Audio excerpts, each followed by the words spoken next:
So welcome to NECO Further Mathematics. We are taking question 1 to 15.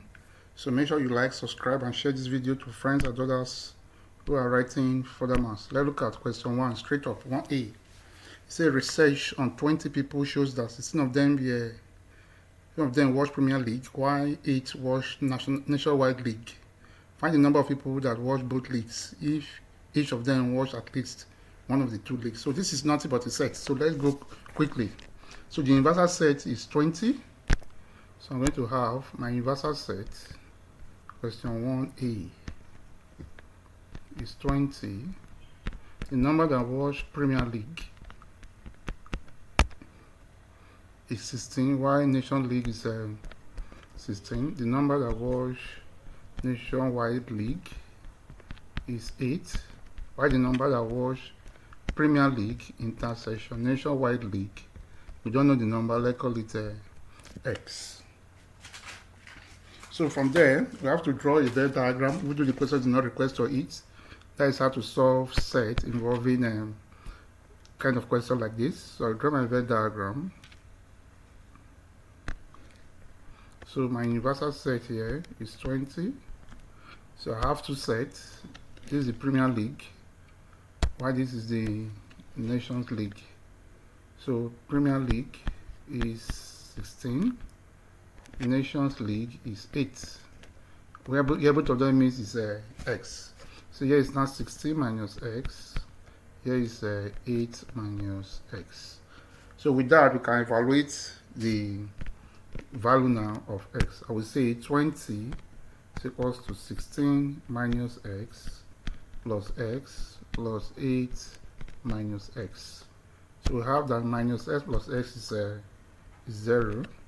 So I'm going to have 20 is equals to 24 minus x. So my x is simply 24 minus 20. That will give us 4. Therefore, the number that watch Premier League intersection Nations League, the result is 4. So this is solution to question 1A. Let's go back to 1B. Say h of x is 5x minus 2. We should find h inverse of minus 3. So we have h of x, 1B. We have h of x is equals to 5x minus 2. We are looking for h1 of 3, which is the inverse of h. So how do you find inverse function? You say let h of x is equals to y. So my s becomes what? H minus 1y. I have to make s the subject formula. So anyway, I see h of x, I will put y. So I'm having y equals to 5x minus 2. Okay, so let's make s the subject formula. I'm going to have 5x is equals to y plus of 2. So my s is now what? Y plus of 2 over 5. That is now the value of x. Okay, so we are asked to make a h prime of x solver formula. So what's my what's my x now? This is the expression for x. I will put it in place of this x. So I'm going to have h prime of y is equals to y plus 2 over 5. So you put y is equals to x. I'm going to have h prime of x is equals to x plus 2 over 5. So question demand we find h prime of minus 3. H prime of minus 3. So we represent my x. And here I see s, I will substitute minus 3. So I'm going to have h1 minus 3. Here is now minus 3 plus 2 over 5, which is minus 1 over 5. So this is solution to questions 1A and 1B. So let's go to question 2. Say s minus 2 and 3s minus 1 are function of the polynomial 9s cubed minus px squared plus qs minus 2. Question 2 is just 2, no a and b. Let's fix it. Go to question 2 now. We have f of x from the question is simply 9x cubed minus px squared plus qx minus 2. We are told that x minus 2 is a factor. So it simply means x minus 2 is equals to 0. So my x now becomes x will be equals to 0 plus of 2, which is 2. So I'm going to have f of my, what's it mean now? F of 2 now is 0. That's what it means. So which is 9 bracket 2 raised to the power 3 minus p bracket 2 raised to the power 2 plus q bracket 2 minus 2. So if I simplify, so the whole of this is 0, so I'm putting 0 here. 9 raised to the power 2 is 3. 3 times 2 raised to the power 3 is 9, is 8. 9 times 8 is 72. 2 squared is 4, that becomes 4p plus 2q minus 2. So I can rearrange it by transferring minus 4p and 2q to the other side. I'm going to have 4p minus 2q equals to 72 minus 2, which is 70. So 2 is a common factor. I can divide through by 2. If that should happen, here will become 2p minus q is equals to 35. Let's take this as equation 1. So the question also says 3x minus 1 is also a factor. So let's fix that. 3x minus 1 equals to 0. So my s will just give me 1 over 3. So when I see x, I will fix 1 over 3. So I'm having f of 1 over 3 is equals to 9 into 1 over 3 raised to the power 3 minus p into 1 over 3 squared plus q into 1 over 3 minus 2. Since 1 over 3 is a factor, means the whole of this place is 0. So if I simplify here, I'm going to have 9 into 1 over 27 minus p into 1 over 9.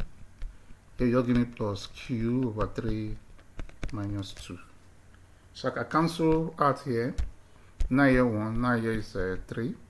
So I'm having 0 equals to 1 over 3 minus p over 9 plus q over 3 minus 2.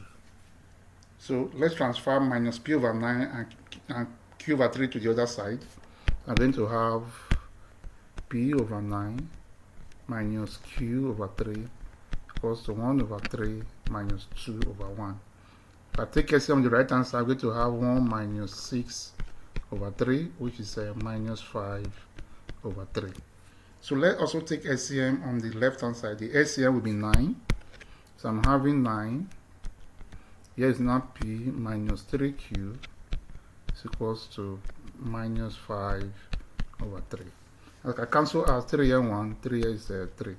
So I'm having p minus 3q is equals to minus 15. If I should cross multiply, it gives equation 2. So let's solve equation 1 and 2 now simultaneously to get the value of p and q. So from 2, I can make p the Sawyer formula.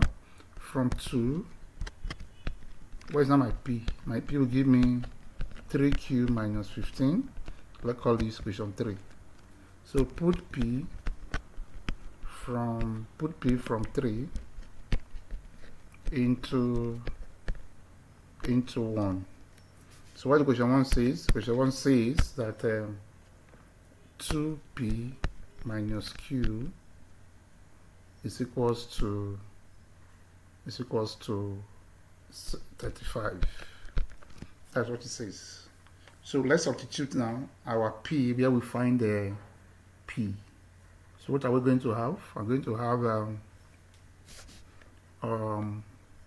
2p.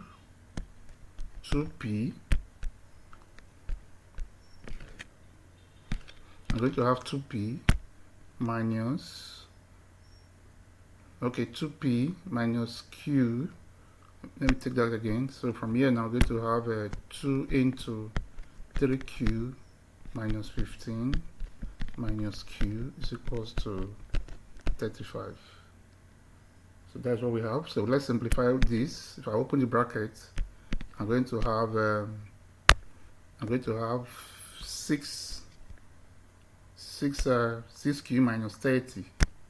6q minus 30 minus q is equals to 35.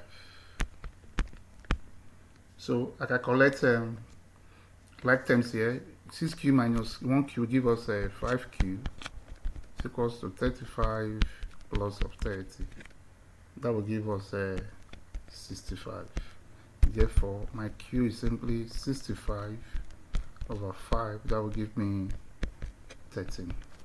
So if q is 13, let's find the value of p by putting p into equation 3. You say p is 3q minus 15. From 3, p is equals to 3q minus 15. So when q is 13, I'm having 3 bracket 13 minus 15. So what am I getting from here? My p is now 39 minus 15. That will give us 24. Therefore, my f of x can be written as 9x cubed minus 24x squared, then plus 13x minus 2. So this is the solution to question 2. So let's move to question 3. Question 3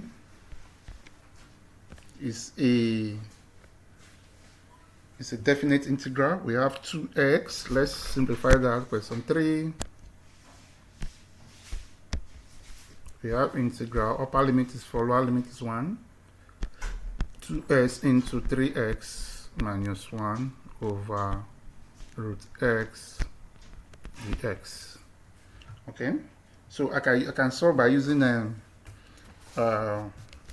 integration by substitution. We can say let u equals to the square root of x.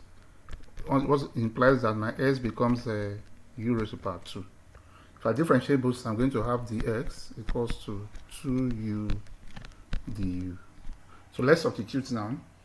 I'm going to have integral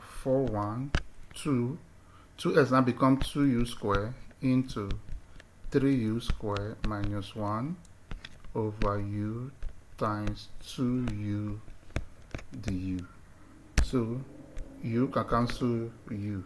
So I'm left with integral 2u squared into 3u squared minus 1 times 2u du. Sorry, 2. We have cancelled u. 2 du. So 2 times 2 is 4. I can bring the 4 out. So I'm going to have 4 integral u squared into 3u squared minus 1 du. So I can open this bracket.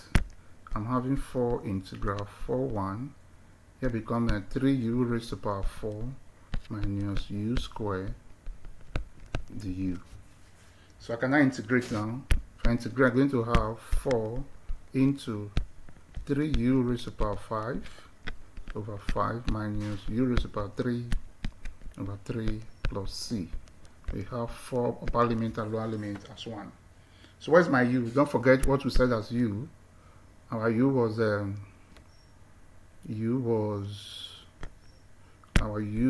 square root of x, which also can be written as s raised to power 1 over 2. So if I substitute now, here I see s, I put 1 over 2. And here I see u, I put 1 over 2. I'm going to have 4 into 3 over 5 x 1 over 2 raised to power 5 minus x 1 over 2 raised to power 3 over 3 plus c. We have 4 and 1. So if I simplify this expression, I'm going to have 12. Let me just multiply through over 5.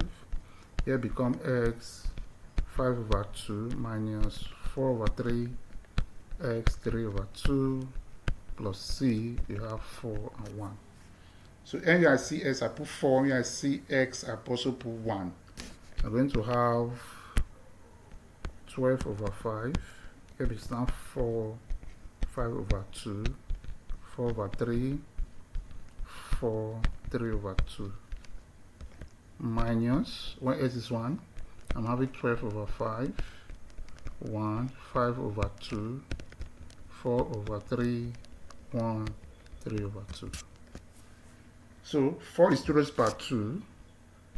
After we cancel these two, I'm having 2 raised by 5 left.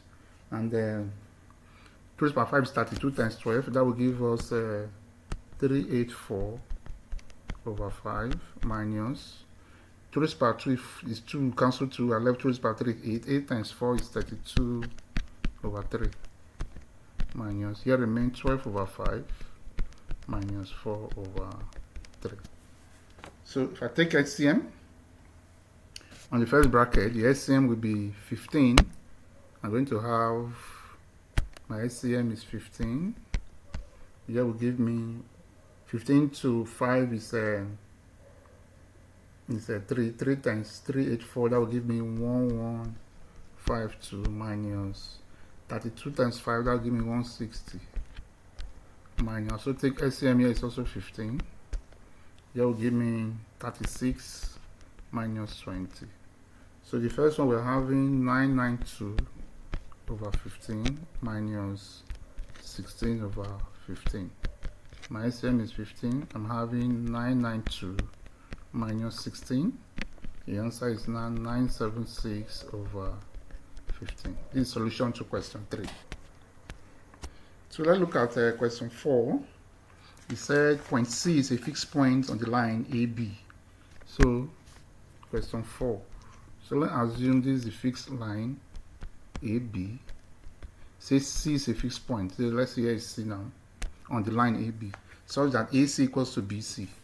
See, A to C equals to B to C. That means C is the midpoint. C is our midpoint. So we have a coordinate of x, comma, y. So the coordinate point of A is 3, 4. So our A is 3, 4.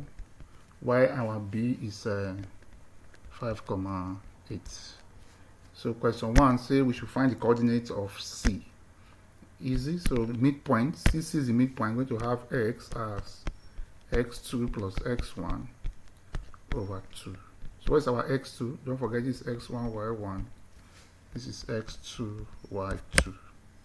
So what is our x2? That is 5 plus 3 over 2. We're having 8 over 2, which is 4. Let's also look for the midpoint of y. So my y will be y2 plus y1 over 2, which is, my y2 is 8, my y1 is 4 over 2, so we're having 12 over 2, solution is 6. So the coordinate of C,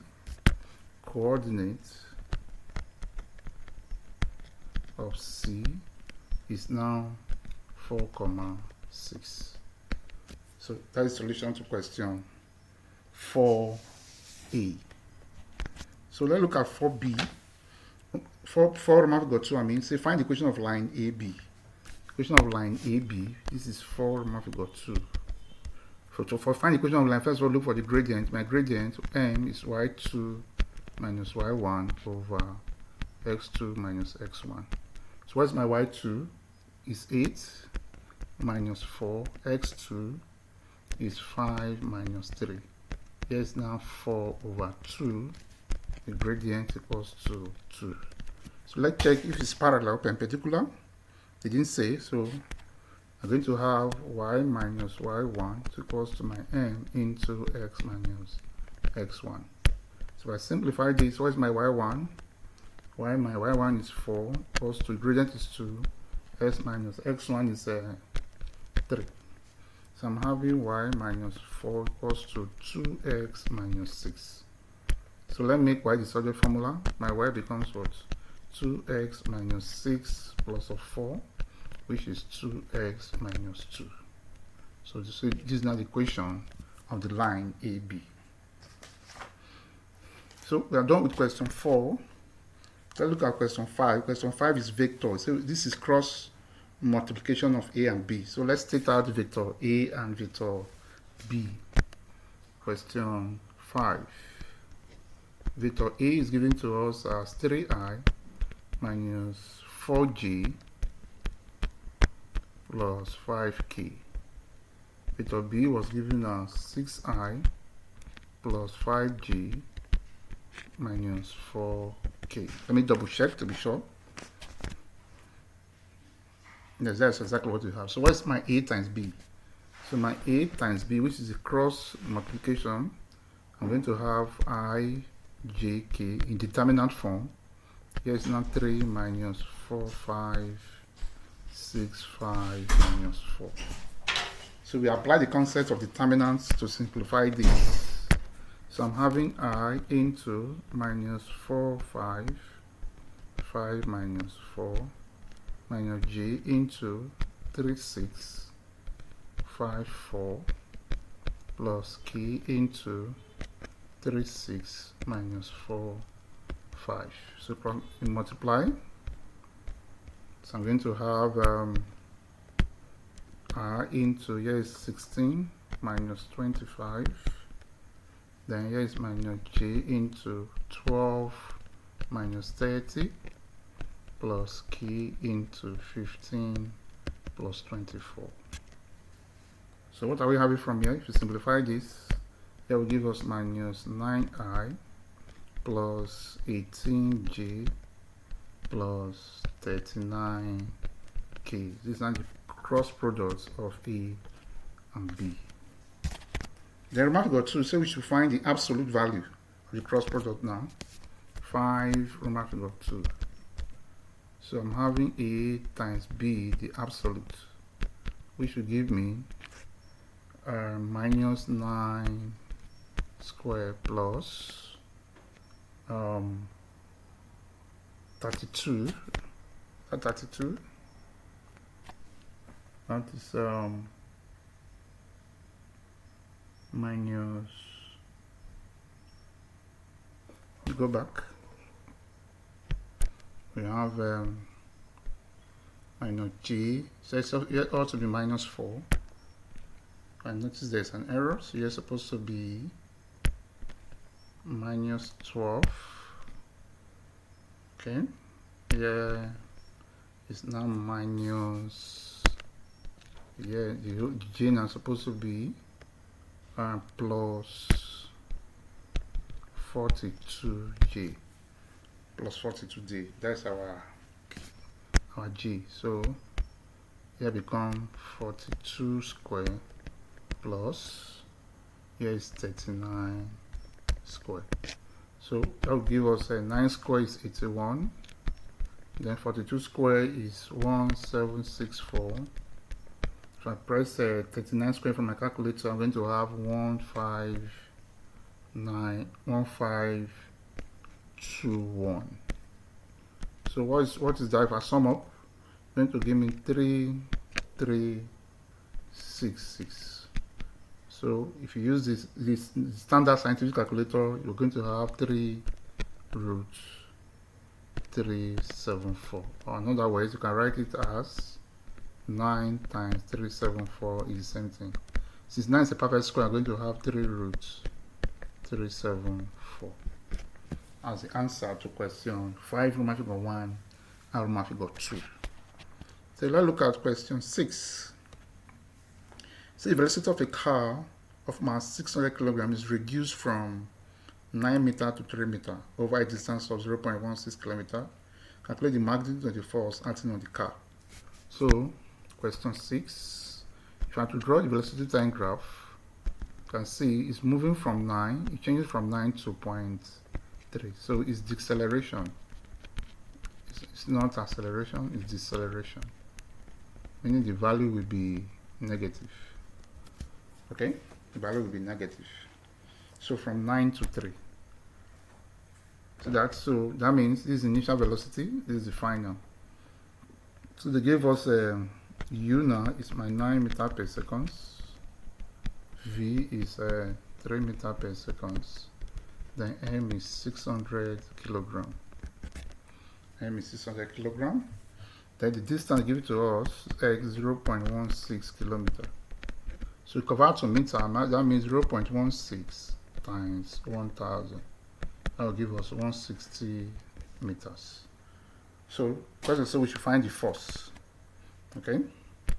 So we know that force is simply ma, Newton's second law. Newton's second law. So we have the mass already at 600. What we need now to find the force is A. So how do we find A? We know from the third equation of motion, v squared is equals to u squared plus 2ax. So as you make A the solid formula, I'm going to have 2ax equals to v squared minus u squared. Therefore, implies that my A is now v squared minus u squared over 2x. So let's substitute the values. I'm going to have A as 3 squared minus 9 squared over 2 times 160. 3 squared, that will give us 9. 9 squared is 81. Here will give us 320. So let's subtract 9 minus 81. That will give us minus 72 over 320. Over 320, yes. So what happens if we divide? What I'm going to have, my A will give me, let me divide from my calculator. That will give us minus 0.225 meter per second square. That is the value of the acceleration. So from that, you can then determine the force. You can now determine the force by using the formula F, force equals to ma. So my force is ma. So what's our m? Our m is 600. So equals to ma. So I'm having 600 times. Let me do some here. 72 divide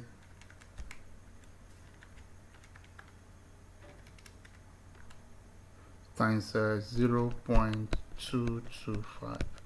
So the F now equals to what? Times 600.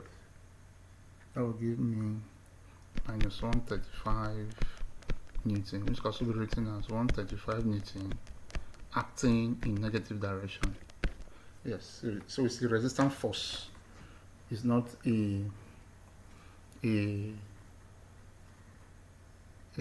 positive force, a negative force. That's question 6. Now look at question 7. Question 7 says a cone is tossed 3 times. Find the probability of having 2 head and 1 tail. So for number 7, if I toss a cone 1 time, I'm having head and tail. This is 1. For 2 times, how do you achieve it? Let me just use the opportunity to show you. For you to achieve the second toe, you use head to multiply everything. I'm going to have head, then I'm going to have head, tail. Also use tail to multiply the first one. I'm going to have tail, head. I'm going to have tail, tail. Then to get the third two, I'll use head to multiply everything. I will have head, head, tail. Here will be head, tail, head. Here will be head, tail, tail. Also use tail to multiply. I'm going to have tail, head, then tail, head, tail, head, and tail, tail. So if you count, our sample space nx is simply 8. So now they are asking us, so you should find the probability of having 2 head and 1 tail. How many have 2 head and 1 tail? I like to look for them for the third two.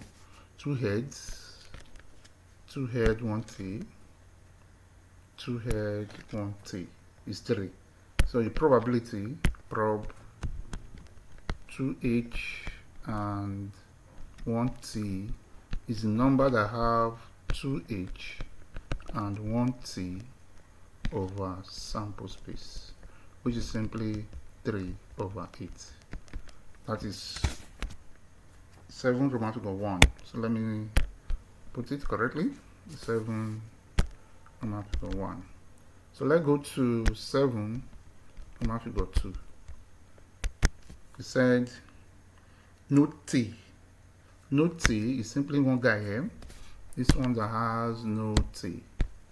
It just says, so the number that have no t is simply number of no t is 1. Then the sample space is also a. So the probability of no t is not the number that has no t over the sample space. Our result is simply 1 over 8. That is the result. Then at least 2 heads. At least 2 heads. Let's go back. At least 2 heads. So how many have 2 heads here? 1, 2, 3. At least 2 of them. I will include this one also. 4. At least 2 heads. Or the one that has 3 heads. So the number that has 2 heads, 7, Roman figure 3. The number that have 2h greater than or equal to 2h is 4. Then my sample space is also 8. The probability of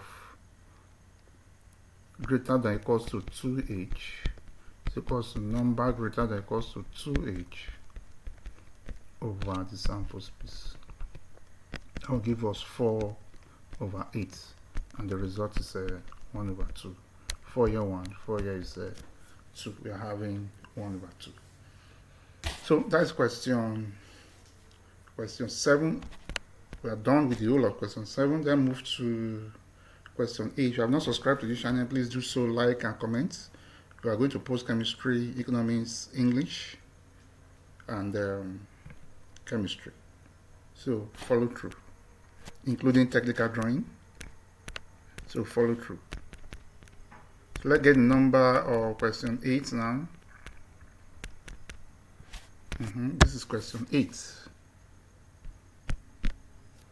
So this is question 8. This is a transportation problem. So if you want to start, you start by drawing the table the way you see it. You must start by drawing the table the way you see it. So if I should answer question 8 now, I will start by drawing the table the way it ought to.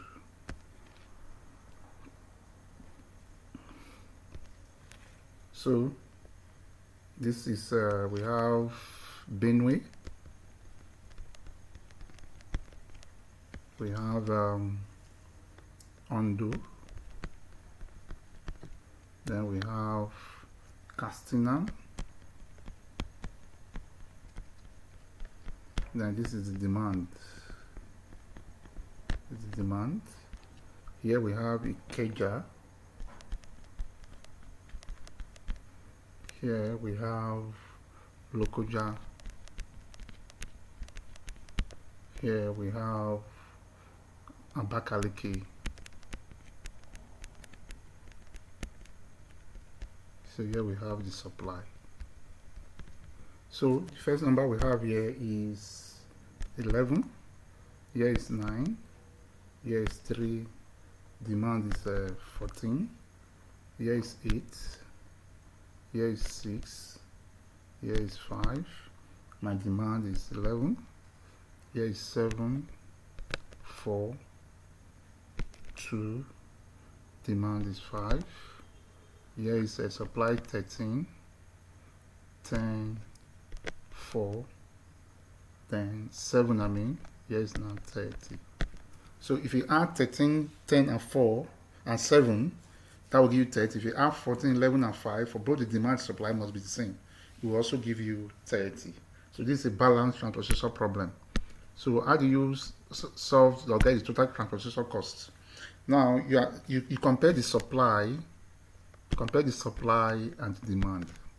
So if somebody is demanding 14, 19, but you can only supply 13.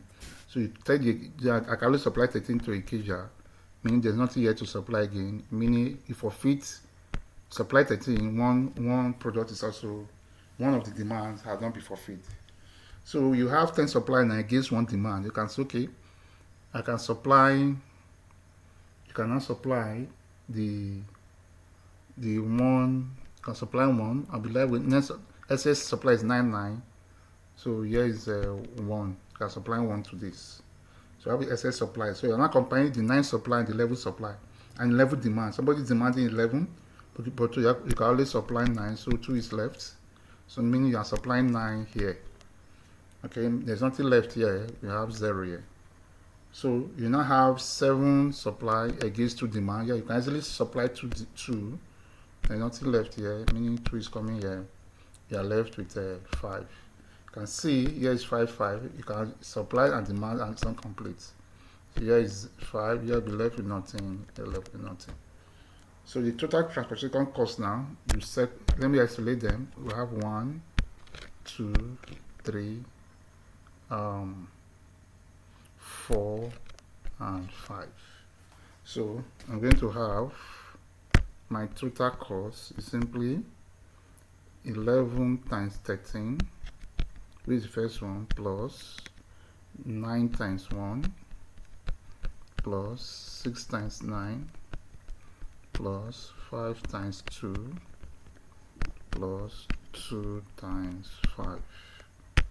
So total transportation cost will give me 143, which is 11 times 13 plus 9 plus 54 plus 10 plus 10.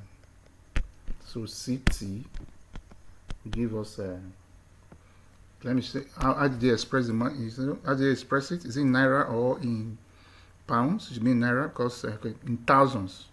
We're having in thousands of naira. So if I add up 143 plus 9 plus 54 plus 10 plus 10, that will give us 226. So I'm having 226,000. Because it's saying it's in thousand.